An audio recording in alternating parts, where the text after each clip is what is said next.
Welcome back to another episode of Nacoa's Lunchtime Lives, a series of live interviews where I interview people that have advocated for Nacoa and COAs alike. And in this episode, I speak to the incredible Toby Williams. I really enjoyed this interview, and I enjoyed the vulnerability that Toby was able to share. He articulates his experiences in a way that I found really useful and that I could really actually take away and learn and grow myself from. Toby's been an advocate for Nacoa, particularly now for a couple of years, having wrote a couple of articles as well that have reached people that perhaps we wouldn't have been able to reach in the past. So I'm really grateful to Toby for what he's been able to do and for coming on this live and sharing in the way that he did. If this is the first time that you've ever been here, please make sure that you turn on the notifications and subscribe to the channel so you know each and every time that we post a new video. And I really hope you enjoy this interview. We go. Got there in the end. I'm sorry about that. That's all right. Lesson learned. It's my lack of Instagram knowledge. I've tried to resist Instagram for years. Yeah, there you go. Wow. Lesson learned. Now we know that people cannot join a live when they're on their desktop, because that's it. See, Amanda's on her desktop, CJ's on her desktop, and you were on your desktop. That's why you couldn't join. Anyway, we're here, and it shows how resilient we are as COAs. Great lesson to start with. Toby, anyway, how you, aside from the mishap of not being able to get in here, how are you doing? I'm very well, thanks. Yeah, managed to take a lunch break for once, which is quite nice. An enforced lunch break. I'm normally stuck at my desk doing work, so it's quite nice to have a bit of a change. Yeah, something different for you. Why don't I let you just take a second to introduce yourself, really, and tell everybody about who you are and what you do in the world at the moment? Yeah, sure. So my name's Toby, and I work in comms and PR. So at the moment I work for Southwestern Railway. Sorry if anyone's tried to use our services and they've been delayed. Don't shout at me. It's not my fault. I grew up with an alcoholic parent. My parent has been an alcoholic for, I would say, the best part of 20 to 30 years. So I'm 29 now, not yet, just not quite 30. And so I grew up with that probably pretty much from when I can remember. But certainly I don't have any real memory of not having an alcoholic parent. And so that's something sort of I had to learn to deal with growing up. And then going into adulthood, the situation has got a lot worse. Her alcoholism has become far more extreme. And so I very much learned the hard way that turning 18 doesn't mean that having an alcoholic parent becomes any easier. Unfortunately, in some cases, it can become a bit more difficult. And so that's a situation that I'm still working on and living with at the moment. Wow. And it's quite a powerful thing that you say that the whole turning 18 doesn't make it any easier, right? Like, as you say it almost sounds kind of ridiculous, but I totally resonate, I think, a lot with what you're saying. And I think actually often a lot of COAs shame themselves with I'm an adult now, this shouldn't be affecting me in the way that it does. And somebody's already saying, the Be Sober crew is saying, found it harder as I got older because you become more aware 100% of what isn't okay. Yeah. I mean, look, at any age, it's incredibly difficult and throws up challenges. But I think when you become an adult, I think the understanding thing is key, because when you're a child, I remember when I was sort of 7, 8 or 9, I didn't know what alcohol was, let alone what alcoholism was. And so you do live in ignorance to some extent. And then, of course, when you're an adult, you understand more and you have more responsibility.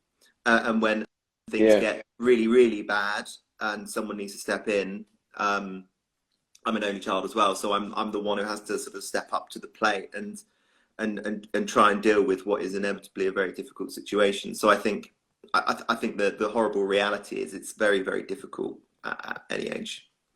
and adults Yeah, with yeah. COAs at any age, 30, 40, 50, 60, 70, you know, they shouldn't be ashamed of being a COA, and shouldn't underplay how difficult it is to be in that situation. So I don't know what happened there. I'm sorry. no, I think the signal must have just dropped out a little bit from your end. And for somebody that didn't have Instagram and has done his best to stay away from Instagram, I don't think this session is really selling it for you. No, not particularly, unfortunately. But never mind. So the question I asked before we kind of lost you was when you came across Nacoa. So I came across Nacoa. I think I was looking to do some charity work of some kind. I think it was when sort of lockdown happened and sort of everyone had a bit more time. And I thought, what would, if there was my ideal charity, what would it look like? What could I really sort of contribute most to? And so I think I just Googled children and alcoholics charity, and there it was, and that was it. So, you know, it was just the perfect search result popping up on Google. Yeah, it's good. Do you know what? When I found Nacoa, I think I was like 25, 26. I was the same. I wanted to volunteer with a charity, and I was like, I wonder if there's a charity that links people with alcohol problems and children. And I think I searched children and alcoholic, and then up came Nacoa. So that was the same way I found them. Actually, you know, I think we probably should have, you know, with the experiences that we've both talked about, we probably should have been showed Nacoa earlier rather than having to find them. And as you can see, Amanda's saying, so glad you found Nacoa, Toby. As am I. And I was reading your article, the article that we've just posted on our website, which people should definitely go and check out. What do you think, like, a kind of some of the lasting impacts that people that have been through this experience, particularly like as you grow up into adulthood? So that's a tricky question, because I think it sort of impacts I mean, in that piece I said that it impacts on every single element of your life. Yeah. And I think that is true, and it impacts on your life in ways that you don't even realize at the time.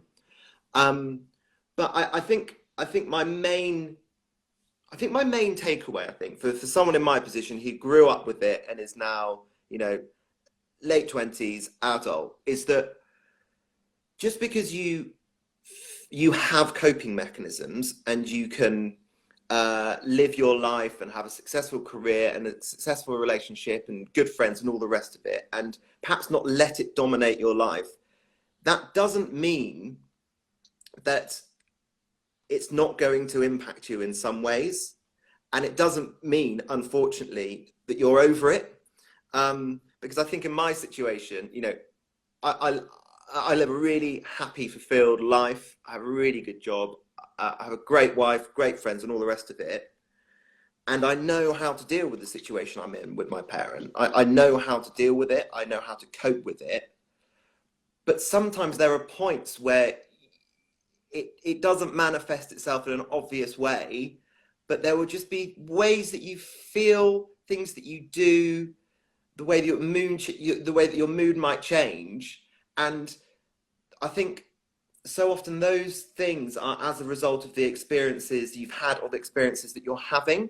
And I think it's important for people like me to realize that connection. And those two things very much fit together. So you know, understanding that you can live a happy life but still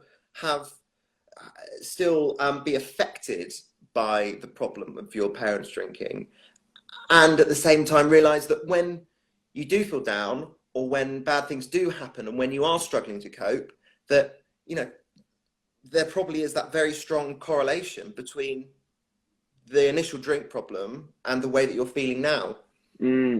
Have you always known that? Because that's for me, what you're saying is quite a level of like awareness, right? In terms of making that connection. I mean, I spent a lot of my life blindly feeling different ways and never really connecting it. I lost my dad when I was younger, but have you kind of always known that those little moments and feelings that you talk about that do arise, have you always connected them to some of them experiences?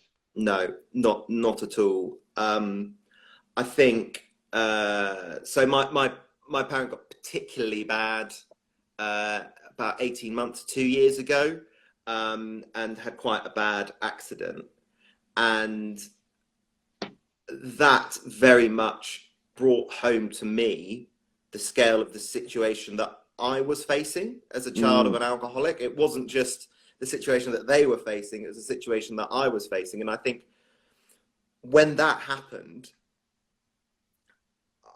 that's sort of made very clear to me in quite a dramatic way the situation that I was facing, the problems that I was facing, and how different things in my life and challenges that I faced could have well come from, you know, how I grew up and the relationship that I have with my parent now and the way they are now. I think it was that very dramatic sort of incident that made me realize that. Yeah. I think if that hadn't happened, I don't think I would have. In some ways, I wouldn't have even labelled myself a child of an alcoholic. I mean, I knew my parent drank. I knew that they would get drunk, but I wouldn't necessarily give myself that label, let alone think too much about it. And just going back to what we were saying about sort of how did you find Nacoa? You know, searching those things came after that sort of quite dramatic incident. And up until that point, I didn't even think there was any significance to being a child of an alcoholic. I never thought it had. I knew it was something in the background, but I never thought it had any real bearing on my life or shaped the person that I am. Partly because I'm a happy person and, you know, quite fulfilled, but also because it was just something I'd never really thought about. Yeah. And I think it was after that that the realization dawned on me, as I say. Yeah, and it's so relatable. Like when I found Nacoa, when I did, I was just looking to volunteer, like you say, and I hadn't comprehended that this was even a thing. And I remember talking to Hillary, and saying, like, in that moment, like, this is actually a thing, isn't it? Like, I didn't even realize that this is a thing. And I think one of the things that you really highlight is the kind of almost contradicting feelings that we have. You know, like literally in the same sentence, you just talked about being a kind of happy and fulfilled person in your life. And then, you know, went on to talk about some real difficulties and realizing just how much you are impacted by this. And I think it's a really, I don't know whether you would agree with this or whether you think it's fair to say, but I think it's a really important thing to highlight. And I think you've already said it, that just because you struggle with some of the stuff that comes with this, it doesn't mean that you can't live a happy and fulfilled life. Absolutely. Yeah, absolutely. And it's about learning how to deal with it and how to cope with it. Yeah. Is important. Somebody's just asking, they have a question following on from what you were just saying. Did you ever speak to anyone when you were younger about it? Or did it even cross your mind that you needed to speak to somebody? No, never really. I was reading the BBC piece that Nacoa tweeted yesterday, and in that, the person who was interviewed said something about almost made out that it was a complete secret, and everyone knew that it was happening, but sorry, it wasn't a secret. Everyone knew that it was happening, but no one acknowledged it. And I think that I was in exactly the same position. And I wonder if that has something to do with alcohol being part of culture and society and not being taboo. And so the idea that you could say someone is an alcoholic and has a problem with drink is almost embarrassing because it's just part of everyday life.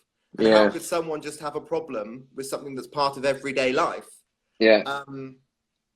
And of course, tied into that is the sort of, you know, shame and embarrassment, you want to sweep it under the carpet and not and not admit that, you know, from the outset, what looks like a very happy, successful family, there is a deep flaw and a real problem. So I didn't talk about it, and I never even thought about talking about it. Yeah, and I do think that because it's very normalized to just be really drunk, isn't it? So Yeah. like, I guess when it becomes easy, there's the one part of wanting to the shame and wanting everything to be normal and to come across as normal, but coupled with how easy it is to kind of blend in what is very abnormal in the way that somebody drinks. It's very easy. It's just been said here, realization that this is a wider community is great. I feel like alcoholics themselves, when recovering, get so much support. COAs who live with the consequences of their parents' actions don't. Would you agree with that? Yeah, 100%.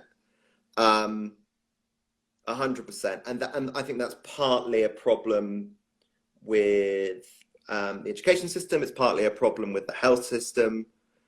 But as we've said already, Josh, I think it is just a problem of culture and society, and it's partly linked to the fact that sort of drinking alcohol is very much normalized.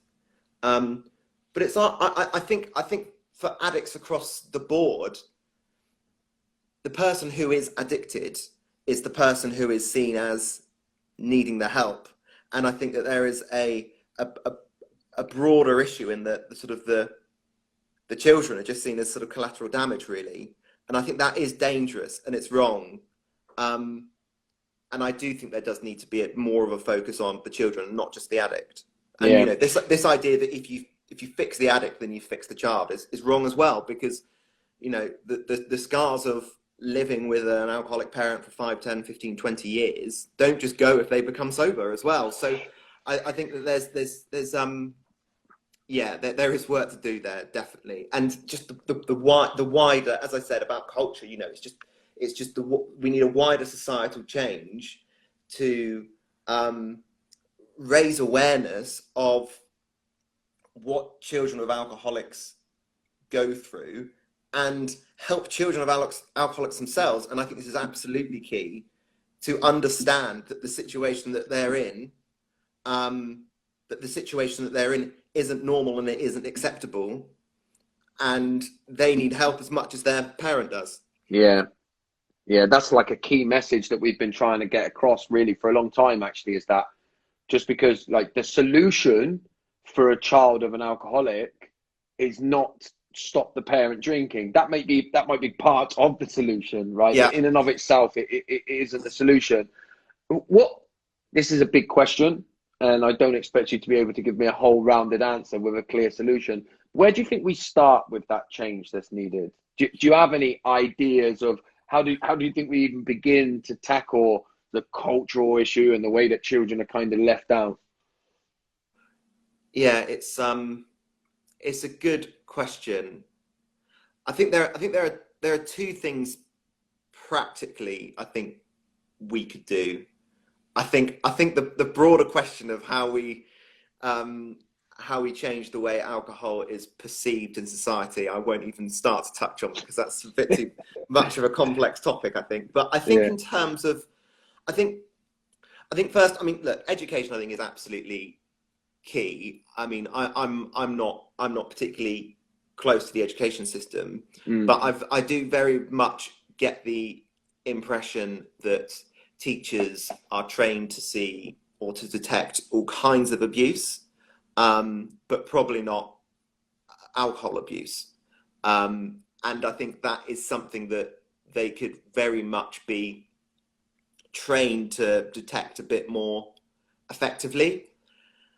And linked to that is, you know, how we can best raise awareness within schools that living with a parent who drinks too much is not okay. Yeah. And how we can make that more explicit in the way that we make explicit that sexual abuse isn't okay, or bullying isn't okay, or cyberbullying isn't okay, or domestic abuse isn't okay. I think it needs to be as blatant as that in a way. Yes. So I think that in terms of educating and detecting, schools I think have a big role to play. I think in terms of the health system, I mean, from my point of view, my parent has been in and out of hospital a number of times over the last 18 months to 2 years.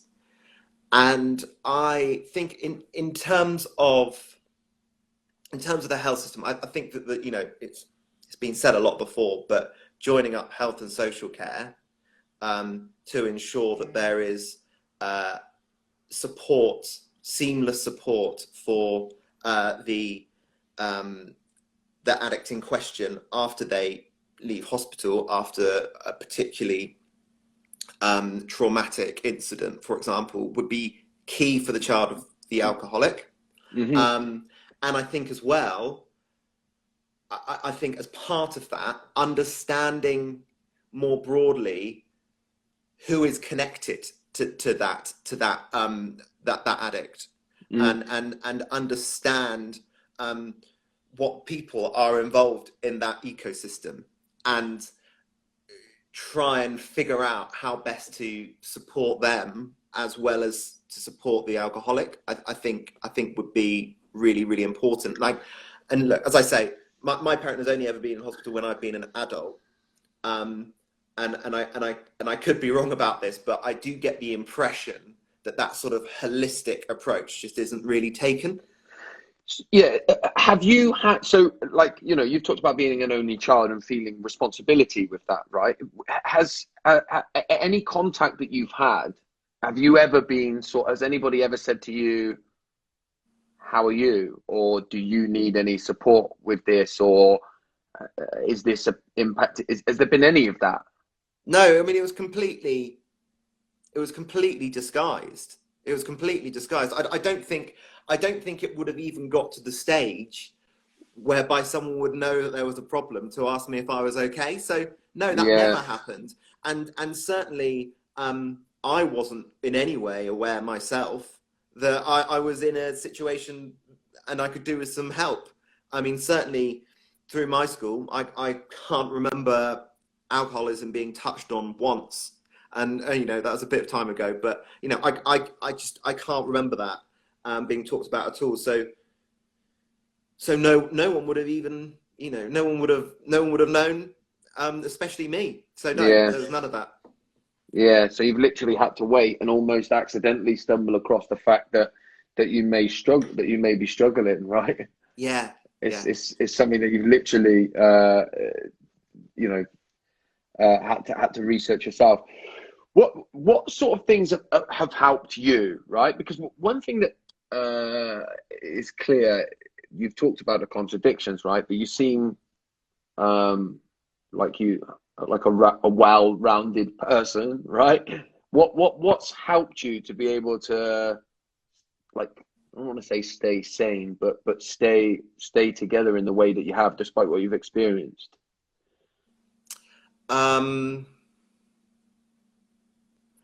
Yeah, it's a good question. I think more recently, two things. And I said this in the piece. First of all, acknowledging that as much as you try, you can't do anything. You can be there for when disaster strikes. You can be there to speak to the doctors. You can be there to phone the ambulance. You can be there to help sort out care and all that sort of stuff when you need to be. But in terms of tackling the root cause of the problem, I think that I have realized that there is nothing I can do. And once you realize that, I think you become in a much better place because there's a burden lifted from your shoulders. And in some ways, and again, it's the contradictions, in some ways you feel a bit selfish because you think, right, well, my mum or dad, they're an alcoholic and I'm just leaving them there to drink themselves to death. But then on the other hand, you think, there's nothing I can do about this. I've got my own life. I need to lead it. they're a responsible adult, not a responsible adult, irresponsible adult, but they're an adult nonetheless, and they can make their own decisions. And as I say, once someone comes to that realization, which I think a lot of children of alcoholics probably do, you feel a lot better. And then secondly, it sounds like a bit of a cliche, but just communication, being open about it to whoever you feel comfortable with being open about it with. Talking about it, letting your feelings out, not thinking that by speaking about it that the problem's getting worse or the problem is heavier on your shoulders. In fact, the opposite can be true. I think that often when you want to talk about it and you spend 2-3 hours talking about it with your wife, friend, husband, whatever, then actually I think that shows that in a way that you're in a more comfortable place about it. I think the worst position I could be in right now would be if I didn't talk to anyone about it and kept it, bottled up, and B, thought that I could have some kind of magic wand and could fix it, and was trying to micromanage my parents' drinking. Yeah. So those two things, I think in terms of me personally, I think that I was a very lucky child in pretty much all respects, other than the fact that I had an alcoholic parent. So, I grew up in a lovely town, in a nice house with two parents. One was an alcoholic, one wasn't. But they both loved me. I had an amazing education, great friends. And so other than the fact that I had an alcoholic parent, I was incredibly privileged. And I don't underestimate how that helped to balance things out a lot. And I'm conscious that a lot of people will have it so much worse than I did. Do you know, I haven't met a COA who doesn't say that. Really? Which is an interesting point, right? Because I've met some COAs who did have it really, really bad, right? But we do, I think, we have this way, and we probably have used it as a coping mechanism in the past, I'd imagine, of kind of, being able to see that maybe there were some kind of good that we picked out. And Piers is highlighting one of the things that you said, that talking about it doesn't make the situation worse. And I think that's a really important absolutely point, right. because there's no fix here either. Do you know what I mean? With what you're experiencing, what any COA experiences, when you say what things can help, sometimes you feel like when you're saying just talk about it, or realize there's nothing that you can do, they don't feel like full answers, perhaps, to people that aren't experiencing what you're experiencing. I do want to ask you something quickly, just because I know it's something that I hear COAs talk about all the time. That kind of freedom that you talked about in letting go of the responsibility, in saying that your parent, one's parent is a responsible adult now, and so you can't micromanage it. Do you manage to show up to that every day, or do you have times when you fall back into micromanaging it, or do you think it is something that you can really live? Does that make sense? It does make sense. I hope you can hear me okay. My very clear. You're good. Thank God for that. Don't want to go through that again. That's a really good question, and I think the answer is no. I don't think it is something that I've nailed, because and in a way I'll be surprised if any COA has, to be honest with you. I hope there are many who have. I really, really do. But I certainly find that there is that constant battle between doing your duty as a son or a daughter to make sure that your parent, who isn't very well, can essentially live, but at the same time knowing that you deserve better than that. You have a life to lead, and you can't. They can't be that anchor on you to stop you living your life and stop you being happy. And so yeah, I do always. I do still struggle with that contradiction, and I think I've got better and better and better at doing the latter rather than the former, but it's still sort of 80-20. Yeah.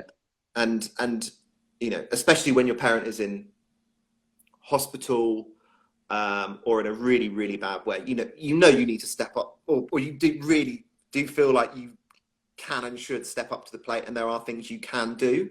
And in fact, if I didn't do those things, then I probably would feel worse. So you are constantly battling with it. But I do think there comes a moment still, though, where you will realise that there's nothing you can do about it. And when that happens, that is a bit of a sort of change point, definitely. Yeah. And I just wanted, I kind of knew that you would answer in that way, which is why I wanted to pick it out. I'm going to invite the people that are in here to ask any questions, because we've been going for 3/4 of an hour now. But while I invite those, the question that I like to ask everybody is, if you could go back to, let's say, the 12-year-old you, yeah, and speak to them, what would you say?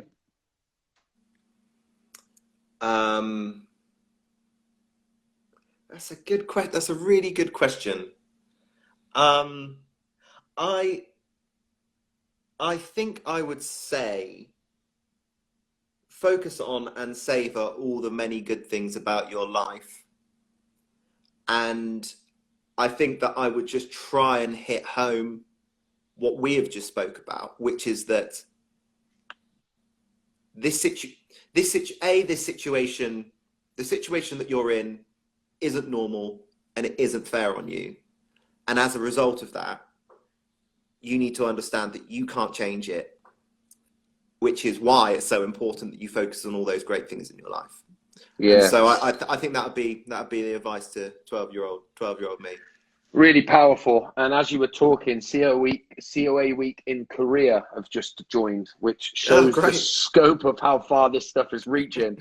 A question from Mal is, do you have children of your own? And if you do, has this sort of impacted you as a parent? No, I don't. I don't have children of my own. Sometimes I have thought about it, though, in terms of how I would broach things if I did have children. I think from my main thinking is that I would want to give any child of mine everything that was good about my childhood and more, because I know how much that helped me, and so I would want to do everything I can to make sure that they had the same, even though they wouldn't hopefully have the disadvantage of having an alcoholic parent. I think that's just something that's really resonated with me is you know, those opportunities and those privileges that I had growing up, whether it be financial or emotional, they were so important, and I savor them and I treasure them now. And it would, I think I would, you know, I would bend over backwards to make sure that those same privileges are passed down. Yeah. Wow. I really like that answer. Here's a question. I don't know. Let's have a go at answering it. What advice would you give for a partner of a COA to support them? So, COA. That's another good question. I would say the communication side of thing is so important. Having those conversations, being there as a sounding board, and essentially just be able to sit there and listen for 2 or 3 hours is so important. Even if you feel like you're going around in circles, even if you feel like you've heard it all before, and even if you feel like you're not really getting anywhere with whatever conversation you're having, just that ability to get it off your chest, I think makes so much difference. So I think there's that. I also just think I think patience as well is really important, because I imagine it must be really difficult to go out with or to be married to a child of an alcoholic for two reasons. First of all, I think that being a child of an alcoholic can be an emotional roller coaster. You can go through different moods. You can act in slightly erratic ways. You can sometimes be a bit of an emotional mess, and none of those things are criticisms. They're just an inevitable outcome of the situation. But I think to be patient with the COA themselves when they're dealing with that, and secondly, and I think this is quite important, it's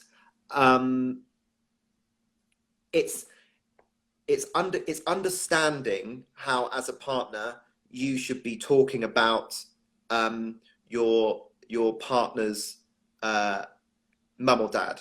And so if your partner comes home all guns blazing and really wants to essentially have a go at their parent, then facilitate that. But if they are feeling sympathetic towards them, then facilitate that as well. I think the role of the partner shouldn't be to lead on the emotional response. It should be to follow. Because I think as soon as a child of an alcoholic sees their partner either upset or angry about their addicted parent, that makes the situation, and when they're not, and they feel something different, it makes the situation worse, because it feels like you're not just dealing with your parent, but you're also dealing with your partner who is sort of become collateral damage.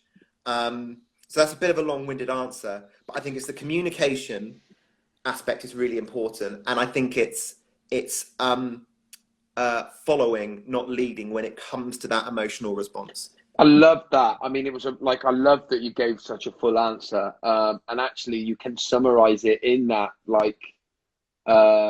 following. What did you say? Yeah. Tell me what you said again. Following, not leading. It's following, not leading on the emotional emotional response. That. I love that. Because like my wife, for example, she's absolutely amazing in terms of how we deal with the situation that we find ourselves in. But I think if I was feeling sympathetic towards my parent and she was feeling angry, or I saw her sort of really frustrated by the situation, or I saw her really upset by the situation, when I didn't feel those things, it would just make the situation that I find myself in more stressful, because, as I said, there's more, but you feel more burden on your shoulders. Absolutely. Incredible answer. Here's a question. Toby, do you drink yourself? Faye says, my dad recently passed away and was an alcoholic. I drink maybe once a month, but it makes me feel extremely guilty. That's a good question. I do drink. It's not something that I've thought about, to be honest with you. It's not something that I've thought about. I don't feel guilty doing it. I'm certainly not a regular drinker. Probably, one or two at the weekends. Saying that, I haven't thought about it, actually. We did have a conversation, my wife and I, a couple of weeks ago, when I think we had a drink on a Friday and on a Saturday, and it did make us think, God, why are we doing this? Do we need to do this? And so maybe it has impacted me in some ways. But yes. Yeah. Listen, I think if the only way that it's impacted your drinking is that it makes you question yourself when you drink twice in a row, it's probably it's probably a positive impact it's had on your drinking. Yeah. We'll do one more question, Toby, because I know time's getting on. Do you think that being a COA has affected your self-confidence? And if so, how do you deal with this? Again, it's quite a broad question. Yeah. Has it impacted on my self-confidence?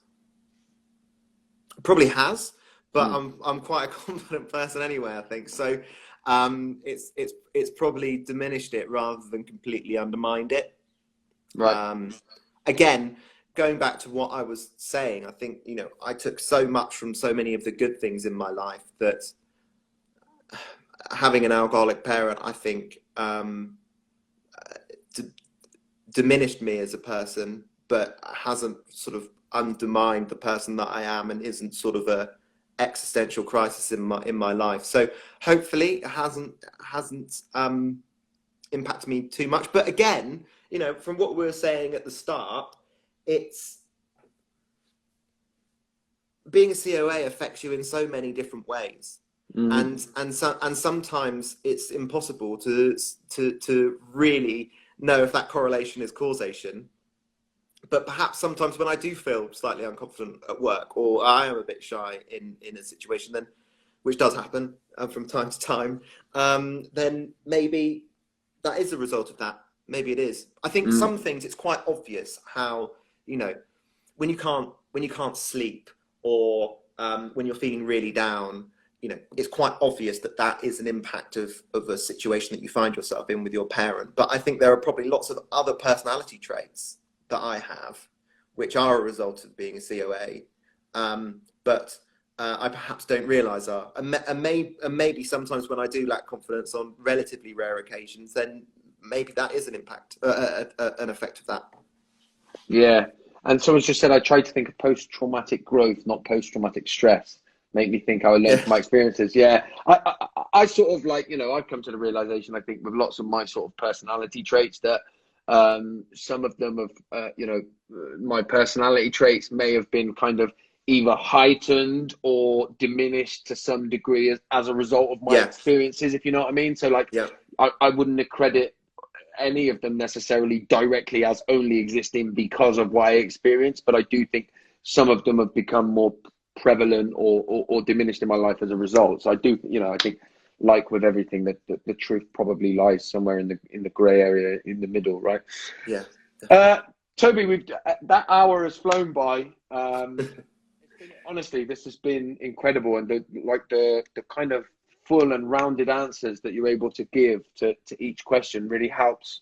Certainly has helped me, and I'd imagine it's helped everybody else to kind of look at things in a different way, actually, and in quite a hopeful and positive light as well, which I think is like a really important thing. So, you know, for myself, I just want to say thank you, and I'm really grateful for you taking the time and, you know, jumping through the hoops of sorting the tech out to be here today. Is there anything you wanted to add? Anything that you know, last words that you would say before we close this down? I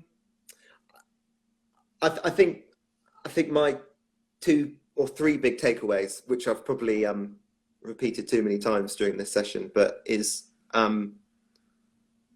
savor and focus on what is good in your life. Talk about the situation you find yourself in, and understand that it isn't a situation that you can easily affect and that you can easily change. And I think those 3 things are really, really important. I think they're really, really important, and those 3 things have really helped me to deal with what would otherwise be a really, really difficult situation. Yeah. Toby, thank you very much. I'm going to echo what Amanda said. That a great head on Toby's shoulders. Nice one. Well done, Toby. Thank you. Genuinely, the kind of balanced and kind of inclusive way that you answered all the questions, I do think has given me a lot to think about as well. So I want to say thank you. I'm going to shut this down. It will go on our grid. You probably don't know what that means, Toby, because you're not an Instagram user. But what that means is that I'm now not very good on that. that this video will stay on the Nacoa profile, and eventually it will go on to onto Nacoa's YouTube page. But I just want to thank you again, and just, you know, extend my gratitude for you taking the time to do this, Toby, and for sharing in the way that you have. No, thanks for having me on, Josh. It's been super useful for me as well. Yeah. And sorry about the tech. No, it adds to it, doesn't it? It shows that us COAs have resilience, right? Because we keep going and we find a way. So listen, yeah, don't worry about the tech. And genuinely, you know, it's been such a good conversation. It sort of almost pales to insignificance, and barely remember it happening. So for the next live, just make sure you get your phone out. We won't go on. I will do. Blood my lesson. Again, I'm just going to say thank you, and I'll shut this down now, Toby, and hopefully I'll speak to you very soon as well, because I've really enjoyed it. Okay. Thanks very much, Josh, and thanks everyone for tuning in. Thanks a lot. Take care, Toby, and Bye. Thanks everyone. Cheers.